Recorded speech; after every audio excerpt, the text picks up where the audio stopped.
My name is C4, and you've probably heard of me. I'm the greatest Madden creator that exists on this YouTube platform, and quite honestly, my views back up that claim. A very common question is, what do successful YouTubers like myself, Joe Rogan, and Pregnant Spider-Man spend our millions of dollars on? Outside of living in a mansion, I like to invest my money. 3D televisions, fidget spinners, and fentanyl have all been very good side businesses to me, but today I'm here to tell you about the next chapter in my life. A very cool guy named Dan Bilzerian is leading a financial group set to purchase the New York Football Jets. The first call on Dan Bilzerian's list was to get me, C4, one of the smartest football minds that's ever existed, one of the most financially well-off people in the face of human earth, to not only invest with him and his financial group, but to control all football operations for the Jets football team. I've been working not very hard behind the scenes since the sale of the Jets from the baby powdered people to us went through. How is this already happening, you might be asking yourself? The 2020 NFL season has already kicked off and the Jets are shittier than ever. But as anyone that kind of jumps into the deep end to a new career, you just can't put on a tie and expect success right away. There have been some challenges. We've been working hard in the heart of New York City since the middle of July and invested 90% of our startup funds into state-of-the-art facilities all over New York. It was only after a lot of weeks of no one showing up that my lovely secretary Travis informed me that the Jets actually play in New Jersey, and all of the money that we've spent has been a complete waste of time and resources. I think some people in this financial group haven't really handled this minor setback as well as they should have. But being the optimistic Canadian that I am, the amount of times on YouTube I've turned chicken shit into chicken salad, I think we can do it. And even with only like a tenth of the budget of the rest of the teams in the NFL, we can survive this. You just gotta get a little creative. When I say loony or toony, you probably think of cartoons on Saturday morning. However, in this case, I'm referring to the only items less valuable than a pod collection in 2020, and that's Canadian currency.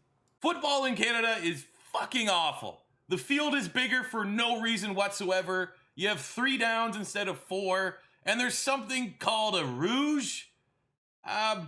Let's be honest, as a Canadian, the only people that care about the CFL are hicks that live in Canada's equivalent of Iowa. For the other 30 million people in this country, the thirst for football is still there. So what I'm getting at is we have an opportunity here, people. So here is my foolproof plan to achieve greatness. Step 1, make a plan. Step 2 is taking the $500,000 of American money remaining in our budget and convert it into Canadian dollars.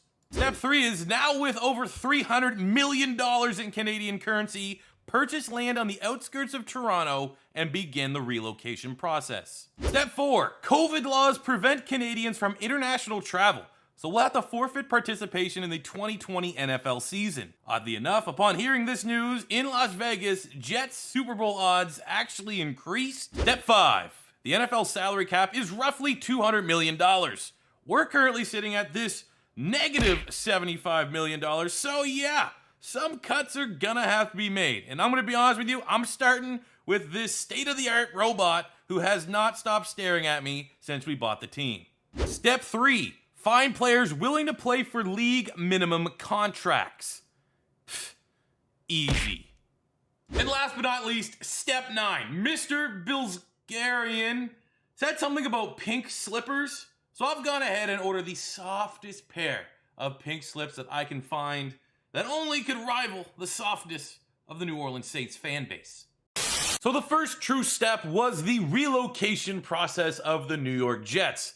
I was foreseeing a lot of friction to come from the other 31 owners in the National Football League, but when it came down to it, honestly, no one cared about the Jets, so this was met with 0 restrictions or 0 obstacles. We knew that this next part was going to be an absolute massacre, with the team essentially already declaring bankruptcy, being $75 million worth of debt, being unable to pay pretty much anyone on the roster. The cuts were going to have to be made, but we're going to have to get some help from the NFL. So the NFL, with some PR magic, was able to kind of save a little bit of face for this new organization that will be moving to Toronto by saying, hey, we currently have opt-out rules for all 32 teams in our NFL, where if a player did not feel safe playing due to COVID concerns, they could opt out for this season. However, they kind of made a slight adjustment for the Jets only, because this is unprecedented times, an unprecedented move, moving a team from America to Canada, essentially voiding the entirety of the 2020 season for the Jets organization. The NFL came up with a special one-time opt-out clause for any player on the New York Jets team, where if they do not want to remain a member of this Jets team, they could opt out of this season and be able to return as a free agent in 2021. I thought we might be able to hang on to a couple guys, but the sad reality of it is we cannot pay any of these big contracts. Le'Veon Bell, Sam Darnold, Becton, Denzel Mims, hell, even Nathan Shepard, the one Canadian on this Jets team, did not want to renegotiate their contract for league minimum, so we are literally left with 0 players from our roster. Now, the one positive for being unable to pay anybody is this. Enjoy it, Jet fans. Adam Gase was the first name of, yeah, you're gonna have to go. We cannot be paying you $3 million over the next 3 seasons. So being able to at least fire, kind of clean shop from a coaching standpoint is already a huge advantage for this team going forward. So we had to find first, even before we started to fill the team out, the perfect head coaching candidate. So I'm very, very proud to announce that the first head coach in the history of this new Toronto organization is the youngest head coach in the NFL. Defensively, he likes to model his game after the Philadelphia Eagles. I have no idea why, but reports say in a past life, he was a member of the Detroit Lions and took a lot of inspiration from Jim Schwartz. Offensively, he's just gonna mold it after the best running offense in the National Football League, learning and studying the ways of Kyle Shanahan. And that, my friends, is your new head coach of the Toronto to be determined PL Mullins. So a lot of hard and diligent work has been done over the last couple weeks to field an initial 53, selling players on playing on league minimum, selling players on, hey, we're not playing football for one single snap in 2020 was tough, but we were able to fill out a roster, and I'm going to show you them here now. First up, no stranger to the channel, at punter out of Florida, the gravedigger himself, Johnny Townsend. The first kicker in the history of the Toronto to be determined is built like a brick shithouse. 6'5", 260 pounds, out of Minnesota, Ryan Santoso. So we're still not quite fully filled out the 53, but we have our starters in place. So I'd like to introduce to you the rest of these starters. So at strong safety, our starter will be the young playmaker out of the University of Tennessee, Nigel Warrior. I don't know about that one. At the sake of the risk of getting demonetized, I'm going to have to, for now on, call him and introduce to you the talented young strong safety out of Tennessee, Nigel Football Team. Continuing with the youth on the defensive side of the ball, we have the first player ever drafted from the XFL to the NFL. Did not last very long, but I'm going to give him a chance. Kenny, he hate me, Robinson Jr. For the secondary, Coach Mullins informed me he wants to try and recreate the Legion of Boom. Obviously, there's going to be a lot of restrictions around that financially and talent-wise, but we did the best with what we could. Robert Jackson, height, weight, speed, you're going to see that on display for all these players. 6'1", 210, almost 91 speed. We have the great white hope, Canadian Marc-Antoine Dequoy out of Montreal. He's actually a white corner in Madden 21, ladies and gentlemen.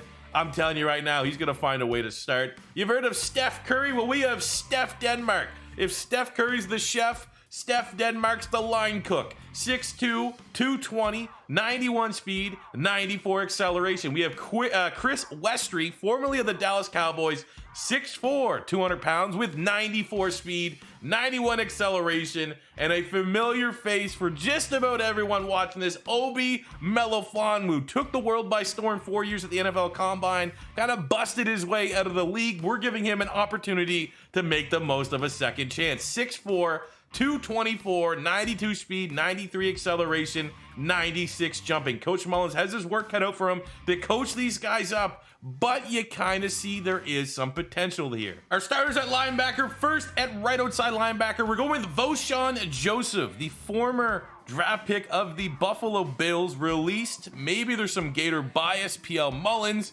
has always had great admiration for the Florida Gators football team. So Vosean Joseph is a young player with a lot of upside. To pair that, though, he does not want a team full of inexperienced players. So it is very, very exciting to introduce the first team captain of the Toronto to be determines, and that is Vontaze Burfict. Fresh out of prison, 72 overall, brings a lot of experience, ups the intensity. It is absolutely the kind of guy you want on the field for 3 downs to establish just pure, raw intimidation to opposing offenses. And our final linebacker, the only player who refused to sign a 3-year contract, league minimum, only on a 1 year, and that is Shaquem Griffin. It is going to be really, really tough to hold on to him beyond our first official season, but you know, you got to give and take. You want a playmaker of this guy's capabilities. Everyone knows the dream. One of the most motivational figures in the National Football League. Gives you a little bit of that devil with the angel on the shoulder. You have the Vontaze Burfict, and to counteract that, you have a guy that's literally impossible to hate. However, he very well might just be one and done. Did not want to be stuffed on the Seattle Seahawks practice squad, opening up for an opportunity in 2021 to start for the Toronto to be determines. But with no long contract, there is a chance that if he has a little bit of a breakout season, he could be one and done and cash out in free agency. Defensive tackle, we start with a guy named D. Liner, just because why not?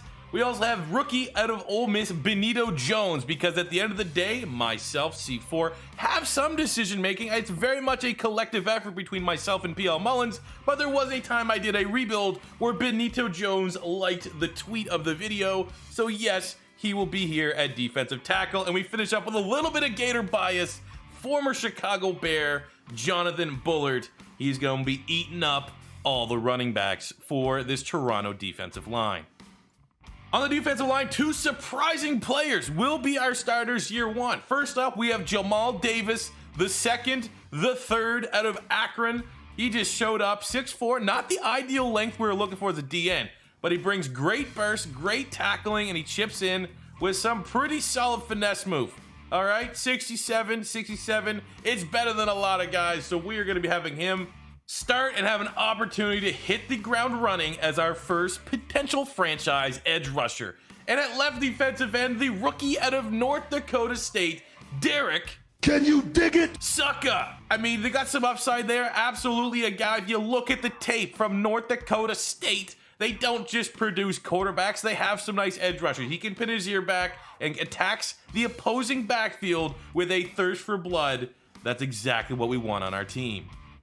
The offensive line is pretty bad. We need to be optimistic, but I'm pretty sure our quarterback's going to get sacked 148 times. But this is the best we could do on short notice with a limited budget. So at right tackle, second-year player out of Wisconsin, Bo, can't afford a bench whale, will be locking down that right-hand side. Right guard, we have former first-round pick, another chance at a redemption story. We have Melifonwu, Shaquem Griffin on the defensive side, and we start with our redemption on the O-line, Josh Garnett, former first-round pick of the Chip Kelly-era San Francisco 49ers. At center, we have Ross Pierschbacher, because why not? Alabama just produces great linemen. Hopefully we can tap into that championship pedigree.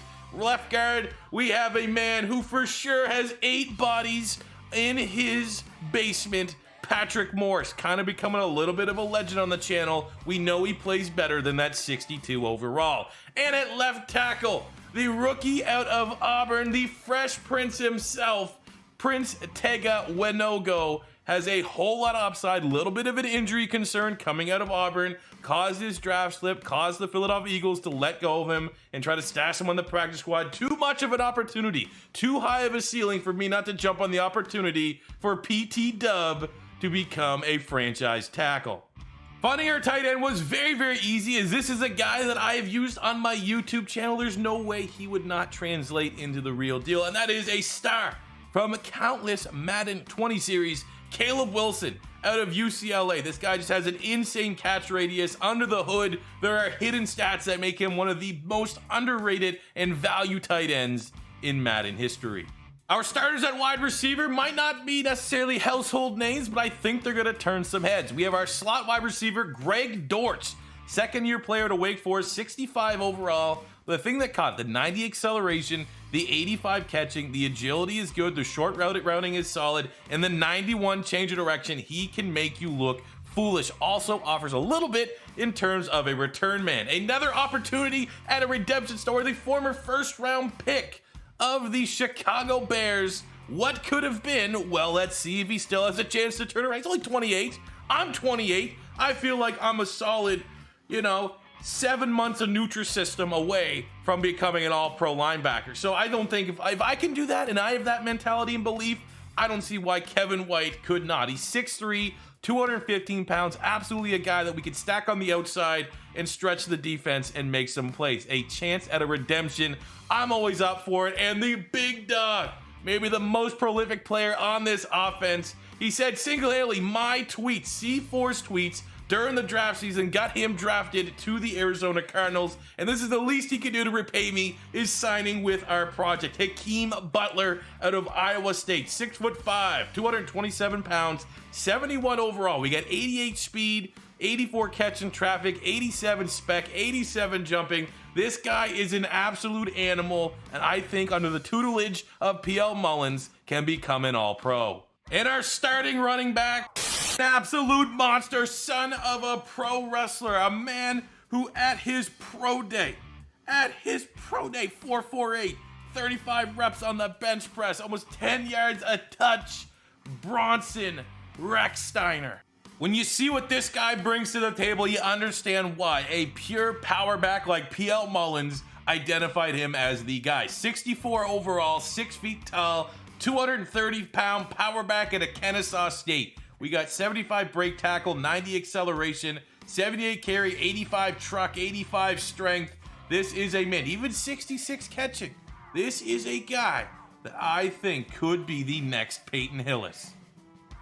And our first franchise quarterback will be the rookie out of Hawaii, Cole McDonald. Cole McDonald threw and ran for over 80 combined touchdowns in 2 seasons as the starter for the Hawaii Warriors, and he brings a skill set that is going to maximize our strengths and kind of hide our weaknesses, in particular a bad offensive line. Looking at his skill set, you might say that's not really that impressive. Kind of looks like your standard below average rookie, but 6'3", 215. That's, almost prototypical size. We got 88 throw power. The accuracy is there. The throw on the run is there. The awareness needs to come up. Needs to become a little bit more, football savvy. But when you take a genius like myself and PL Mullins, we'll be able to maximize Cole McDonald. I like the 86 speed, the 89 acceleration, the change of direction, the injury. Those are all things we are going to need to compensate for a bad offensive line, and he has it in spades. So we will be a 62 overall team. Obviously, we still have 23 depth spots left to fill, but those will be our starters. PL Mullins has a lot of work to do. At least there's going to be no risk of injury, as we will be forfeiting the 2020 season. So it's all going to be opportunities for these guys to get bigger, faster, and stronger, develop as football players so that we can hit the 2021 season and take the league by storm. As we continue to forfeit away the season, the relocation process has taken priority, and in Toronto, with the available options of the Toronto Huskies, the Toronto Mounties, or the Toronto Thunderbirds, we will be going with the Thunderbirds. So as we finally completed the relocation process, the forfeited season is done, and the top gainers, the guys that took the most Mexican supplements to improve their game during this off time, we have Nigel Football Team, who got 4 skill points. We're going to continue to, because he's still a young player, right? It's not like he already has a foolproof set of established skills. We can kind of build him into the mold that we are looking for on this PL Mullins defense, which is a zone style strong safety. And he's up to a 65 overall and will definitely be holding on to that starting role. The great right of Marc-Antoine Dequoy having an opportunity here to establish himself as the NFL tries to, have someone that can rival Jason Sehorn of the latter years for the New York Giants. And look, he's going to be an absolute beast. A 64 overall corner with lots of playmaking ability, trying to show the college game in Canada is nothing to shrug home about. But the biggest winner of them all is QB1 out of Hawaii. 5 overall points. I just knew that PL Mullins and Cole McDonald would be a match made in heaven. So as we see here, he is already a scheme fit from day one, so he's only going to become that much more dangerous of a scrambling quarterback before we gear up for game 1 of the Toronto Thunderbird era. And he has gone up to a 65. The throw power's gone up a point or 2, and he is looking filthy. Alrighty, it's all done. The groundwork is done. This is going to be easily the only serious video, and even that, I know that's pushing the limits, but I had to set the groundwork, had to explain everything. I hope you guys had fun meeting some of the players that are going to be on the first ever Canadian NFL team. Literally over the last couple nights, a couple drinks have been had, a couple losses have been endured in the football field of life and of real life football. God damn it, the Eagles suck. But I was just losing my mind here, just laughing my ass off at myself, just kind of writing just little things about some of the players that you met. So I hope you guys did enjoy it. I am going to have to make a disclaimer that there may or may not be a hurricane directly headed my way. And I don't know when and if over the Tuesday, Wednesday, what's going to happen. Is it going to hit us? Am I not going to have power for a week or anything in between? So if there is no videos and this is the last you see of me for a couple days, I'm not taking the Eagles start to the season the wrong way. I'm not super emotional about the lack of views my videos are getting, okay? It's just a hurricane hit. So hopefully everything is good, and tomorrow we will have the draft and we'll get right in to the beginning of the 2021 season with the Toronto Thunderbirds. Now I do want to leave you guys with a chance to have a little bit of feedback here on this series, because when you start a series like this, where I'm not gonna not say that this might turn into a pink slips, I have stuff up my sleeve for that. But it is paramount to start with kind of a shitty roster, and I will be playing on all Madden because we're here for the memes. So a shitty roster on all Madden, I'm sure it's going to be a fun time. But how do you approach the draft, especially when I'm taking over the Jets, who had the Jamal Adams trade? They have multiple first-round picks. How should I do it? In my head, here's what I'm leaning, and feel free to suggest a different way to approach it. Because we don't know for sure how important we're going to try to rely on the draft, I don't just want to waste the fact that I have multiple first-round picks. So I think if I do have 2 first-rounders in this 2021 draft, I can't remember at the top of my head if it's 2021 or 2022, they have multiple first-round picks. If not both years, I'm going to kick the can down the road, and I'm going to try and flip all of my first-round picks, at least for this draft, into future first-round picks, so we kind of have that opportunity to use the draft if we want to.